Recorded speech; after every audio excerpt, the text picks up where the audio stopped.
ఆస్కారం లేదు. ఒక విధాన నిర్ణయాన్ని చేయడం కోసమే మనం ప్రభుత్వాన్ని ఎన్నుకున్నాం.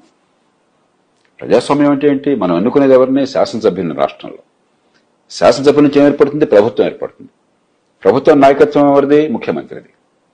వాళ్ళు ఎన్నుకునేది నిర్ణయాలు చేయడం కోసం, అంతేగాని కింద గుమస్తా చెప్పిన దాన్ని ముఖ్యమంత్రి ప్రతి అంగీకరిస్తే ముఖ్యమంత్రి ఎందుకు, ఇంకా ప్రధానమంత్రి ఎందుకు? ప్రజాస్వామ్యం అంటే మనం ఎన్నుకున్న వాళ్ళు నిర్ణయాలు చేయాలి. ప్రభుత్వం ఎన్నుకున్న ప్రతినిధుల నుంచి ఏర్పడింది. విధాన నిర్ణయము, చట్టాలు, బడ్జెట్ వారి చేతుల్లో ఉంది. కేబినెట్ గాని ముఖ్యమంత్రి గాని నిర్ణయాలు చేస్తారు. ఇక్కడ కేబినెట్ నిర్ణయం చేసింది స్కిల్ డెవలప్మెంట్ కార్పొరేషన్ ఏర్పాటు చేయాలని చెప్పని. బడ్జెట్ లో డబ్బులు కేటాయించారు. ఆ డబ్బుల్ని ఆర్థిక శాఖ నుంచి, ప్రభుత్వం నుంచి ఒక పారాస్టేటల్ ఆర్గనైజేషన్ అంటాం, స్కిల్ డెవలప్మెంట్ కార్పొరేషన్ బదిలీ చేశారు.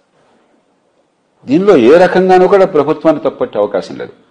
ఆ తరువాత స్కిల్ డెవలప్మెంట్ కార్పొరేషన్ దగ్గర నుంచి డబ్బులు పంపిణీ చేయడంలో ఎక్కడో మధ్యలో డబ్బులు నొక్కేశారని చెప్పని ఇప్పుడు ఎంతవరకు వాస్తవమై ఉండొచ్చు. ఖచ్చితంగా తప్పు జరిగింది అక్కడ.